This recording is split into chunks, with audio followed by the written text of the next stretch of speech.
Aplix, tontonannya anak kedokteran.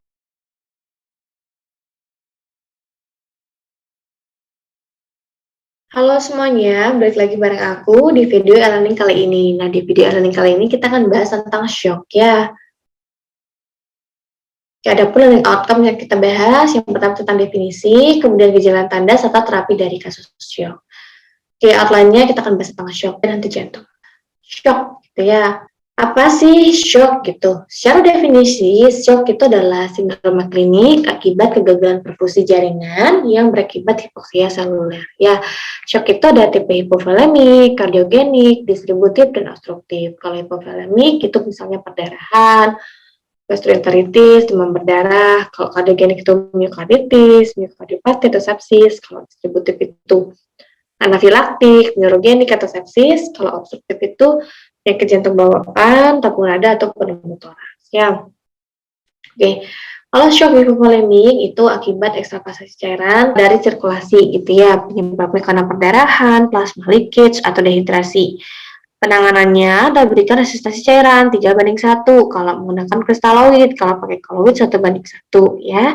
Gejalanya ada penurunan kesadaran, nadanya cepat, kerja jantung meningkat, ada vasokonstriksi, ada pergeseran cairan interstial ke intravaskuler ya, kemudian ada kerabat dingin dan produksi urinnya menurun. Nah, kalau shock kardiogenik itu akibat kegagalan fungsi pompa ya, misalnya seperti miokarditis, failure, kardiomyopati, sepsis gitu ya. Kemudian stenosis katup. Nah, penanganannya adalah pemberian inotropik seperti dopamin, dobutamin, atau vasopresor atau vasodilator ya. Oke. Nah, ini ya ketika jantung itu gagal memompa, cardiac output, tekanan darah itu akan menurun sehingga terjadilah gangguan turunnya perfusi ke jaringan ya, sehingga terjadi hipoksia jaringan pelaksananya. Nah, kalau misalnya terjadi shock kardiogenik, kita lihat dulu pasien ini edema paru akut enggak. Kalau misalnya ada edema paru, kita berikan oksigen dulu, kemudian kita berikan furosemid IV 0,5 sampai 1 mg per kg. Kemudian berikan nitrogliserin apabila sistoliknya lebih dari 100. Kalau misalnya ada tanda-tanda shock, kita berikan dopamin ya. Kalau dopamin apabila tidak ada tanda shock ya. Nah, kalau misalnya ada hipovolemi, kita berikan cairan dulu. Nah, apabila tekanan darahnya misalnya sistoliknya lebih dari 100, nah itu bisa kita berikan nitrogliserin IV. Kalau tekanan darahnya sistolik 70 sampai 100 tanpa tanda shock, kita kasih dobutamin. Kalau sistoliknya 70 sampai 100 mm Hg, kalau dengan tanda shock kita berikan dopamin. Kalau tekanan darahnya di bawah 70 mm Hg, udah kita berikan norepinephrine. Ya, jadi urutannya nitrogliserin, dobutamin, dopamin, dan norepinephrine. Oke, kemudian shock distributif seperti anafilaktik, septik gitu ya, neurogenik. Nah, itu adalah shock yang diakibatkan oleh gangguan distribusi ya. Misalnya terjadi vasodilatasi mendadak pada anafilaktik atau neurogenik atau pada septik ya. Penanganannya berikan vasokonstriktor atau vasodilator pada septik, kemudian antibiotik sesuai kultur ya pada shock septik dan berikan cairan ya. Kemudian gejala timbul itu sesuai penyebabnya ya. Berikan diphenhydramin untuk menghambat pelepasan histamin atau methylprednisolone untuk mencegah kerusakan spinal cord ya. Kemudian tekanan darah diturunkan apabila ada shock sepsis itu bisa akralnya dingin atau akralnya hangat ya. Oke, shock distributif itu bisa terjadi karena pelepasan histamin, yaitu pada anafilaktik, atau kehilangan tonus simpatis pada neurogenik, atau pelepasan endotoksin pada septik, sehingga terjadi vasodilatasi secara general, sehingga tekanan darah menurun, venous return menurun, stroke volume menurun, sehingga terjadilah hipoksia jaringan. Ya, oke, kemudian shock obstruktif. Kalau shock obstruktif itu akibat restriksi pengisian ventrikel kanan, ya, akibat ada penekanan jantung. Misalnya pada kasus tamponade jantung, tension pneumotoraks, kanjulit paru, atau penyakit jantung bawaan. Nah, tata laksananya tergantung penyebabnya. Kalau kardiak tamponade, kita akan lakukan perikardiosentesis. Kalau tension pneumotoraks, kita lakukan needle decompression atau chest tube. Kalau misalnya ada emboli, kita berikan trombolitik. Jadi, berikan tata laksana sesuai penyebabnya. Jadi ini ya, ketika terjadi kontraksi struktural, venous rhythm-nya akan menurun, stroke volume-nya akan menurun, sehingga kadar output-nya akan menurun, sehingga suplai oksigen ke jaringan akan menurun, sehingga terjadilah hipoksia. Ya, nah ini akibat dari hipoksia apa saja? Yang pertama, nanti kinerja dari mitokondria akan menurun, sehingga produksi ATP akan menurun, sehingga terbentuklah laktat, terjadi asidosis metabolik, kemudian terjadilah permeabilitas sel meningkat dan autodigestive sel, sehingga terjadilah gagal fungsi organ.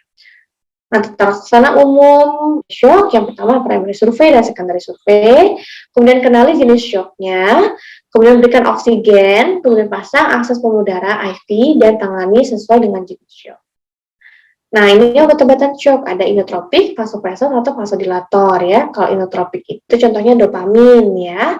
Itu untuk kontraktilitas dan meningkatkan heart rate. Kalau inotropik saja itu dobutamin. Nah, dosisnya dopamin itu 1-20 mikrogram per kbp per menit, kalau dobutamin 1-25 mikrogram per kbp per menit.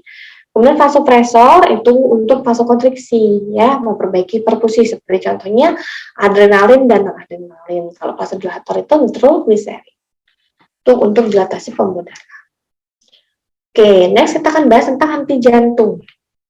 Nah, tanda dari cardiac arrest adalah pertama tidak sadar, nadi tidak teraba, dan tidak ada nafas. Ya, gambaran EKG-nya bisa asistol atau PEA, ya gambaran EKG apapun, tapi tidak ada nadi, ya kecuali asistol atau VTVF. Kemudian bisa juga gambarannya VTVF saja, ya, tapi pasien sudah nggak sadar, tidak ada nadi. Oke, nah tata laksananya ketika tidak ada nafas, tidak ada nadi, pasien tidak sadar, kita lakukan mulai CRP atau CPR ya. Kita mulai CPR dengan berikan oksigen dan pasang monitor defibrilator.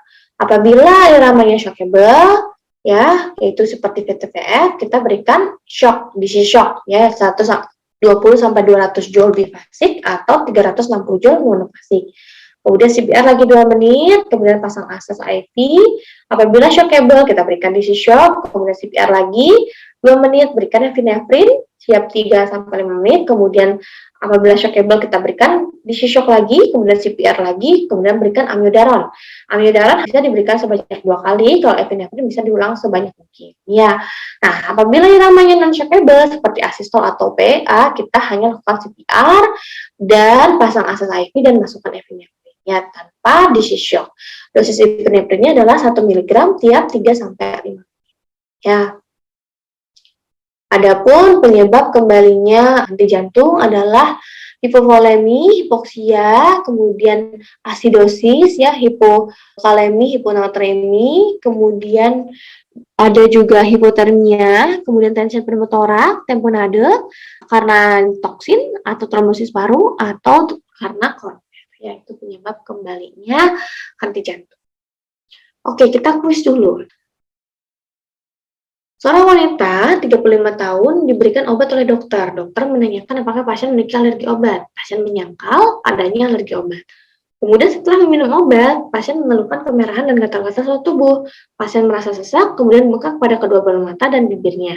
Tekanan darah pasien menjadi 80 per okupasi dengan nadi 128 kali per menit. Apakah diagnosis pada pasien tersebut? Nah, ini jelas shock anafilaktik. Jawabannya adalah B.